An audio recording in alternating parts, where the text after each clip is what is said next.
Bon, vu tous les sceptiques, on va pouvoir comparer cette fois-ci.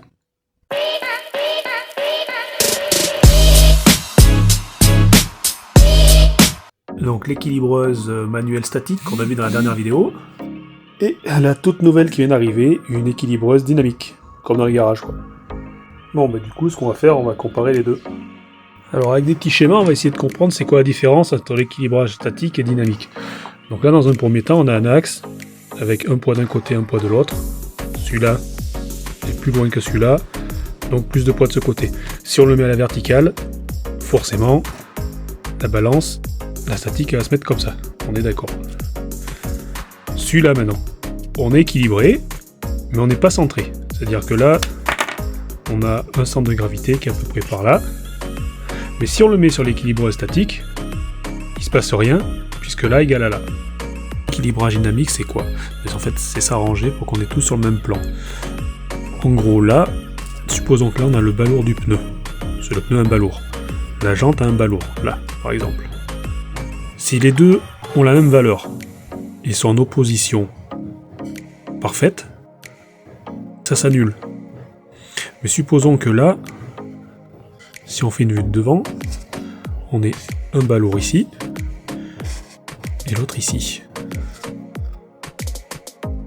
La statique ne pourra pas le voir, parce qu'elle en fait elle va vous donner un point qui va se situer par ici.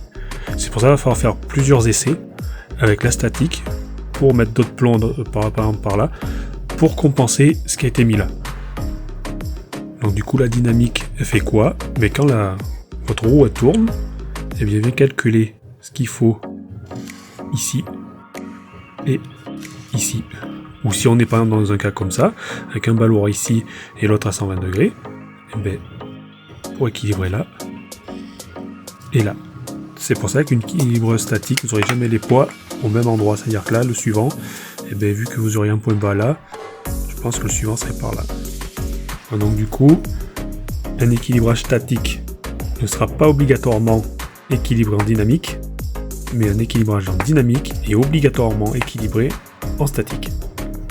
Vu que j'ai les deux à disposition, une dynamique et une statique, et ben on va comparer les deux. Alors, j'ai pas pensé à filmer, j'ai pas encore reçu les plans pour les mettre là, donc du coup j'avais mis juste derrière, à peu près au même endroit, et j'avais mis 25 grammes. Ils sont là,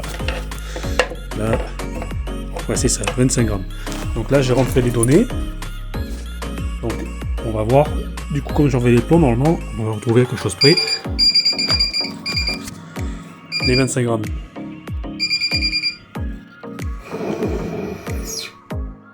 Voilà. Et on va regarder si ça correspond à la marque.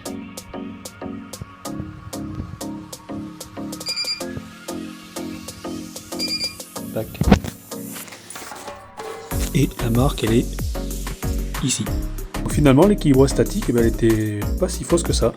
Au final, moi, de ce que j'en conclus, donc oui, ça marche. Vous avez des roues qui sont propres, enfin des jantes propres, et bon, les pneus neufs, s'ils sont, à mon avis, de bonne qualité. Parce qu'il y a des défauts que celle-là ne verra pas, contrairement à celle-là. Ensuite, celle-là reste quand même vachement plus pratique, vachement plus rapide. Bon, c'est pas le même prix, on est d'accord. Il faut rajouter un 0 derrière par rapport à l'autre. Celle-là, c'est long, c'est chiant, mais c'est faisable.